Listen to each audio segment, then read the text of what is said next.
The workforce in Norway is met with high demands, but most employees are content with their jobs.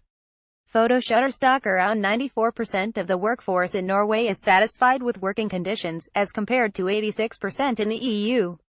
This puts Norway at the top of the heap regarding job satisfaction. The other Nordic countries also score highly in this respect. Most Norwegian employees think the organization or firm they work in motivates them to do a good job. This is seen in the results of a European work environment survey which Norway participated in 4 times from 2000 to 2015. The National Institute of Occupational Health (STAMI) recently presented the latest figures. Norway is closely affiliated with the EU as part of the European Economic Area, but not an EU state. Frequent changes. Norwegian employees experience a rapider pace of changes at the place of work than do other Europeans. Nevertheless, most are happy with their jobs. A large share of those who participated in the survey say they were given a voice in the matter when modifications were made in the organization of their jobs. They feel they are involved in developing their own workplace. More Norwegian than EU country employees think their jobs are growing more demanding and work is becoming more intensive. At the same time, 9 out of 10 report having self-determination in their jobs. That share who experience a degree of autonomy has increased in the past few years, taking Fridays off. Long work weeks are not particularly common in Norway.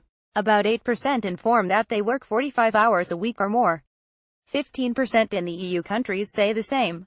Nevertheless, long work days are more common in Norway than the rest of Europe. Over a third, 34%, report working 10 hours or more as frequently as 10 days a month, as compared to 18% in the EU. Such long days of work are not reflected in the total hours worked per week. The Norwegian work week is just 35 hours, on average.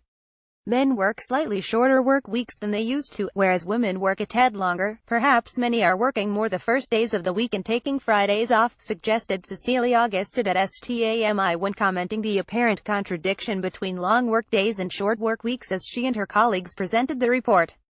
Flexible working hours are much more common in Norway than they are further south in Europe.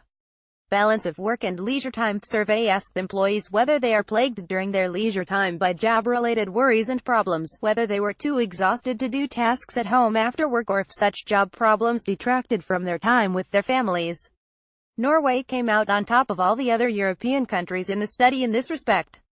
9 out of 10 are satisfied with the balance between work and private life. Augusted said the combination of jobs and private life seems to be much better organized in Norway than in most EU countries. Norwegians in the workforce generally have a better assessment of their psychosocial work environment than their counterparts in Europe as a whole. More think they have greater on-the-job opportunities for developing their professional skills and fewer fear losing their jobs within the next 6 months. A total of 40% of the Norwegian workforce have what researchers call a positive demanding work situation. This entails ample opportunities for developing oneself and a high degree of co-determination. Norway came in third in this ranking, behind Luxembourg and Denmark. In Norway, as with the rest of Europe, employees with longer educations are primarily the ones with such proficiency-boosting and democratic work situations. Not everything is rosy in Norway. Norway stands out against in comparison with Europe as a whole regarding its large share of jobs in professions demanding a higher education. The country also has a proportionally larger number who work in healthcare and social services. Norway has fewer part-time employees and fewer who are jobless. This does not mean that all is sterling at the workplace. 8% assert that their work situation is fatiguing or problematic. In this regard, they say their wages are low and the opportunities to develop themselves are scant. The average number making such complaints in Europe is 19% of the workforce. Most of those with such complaints have minimal educations and are under the age of 35. Norwegian employees experience more humiliating behavior on the job than is found in the EU average. Another alarming statistic: women are more exposed to threats and humiliating behavior, including UAL harassment.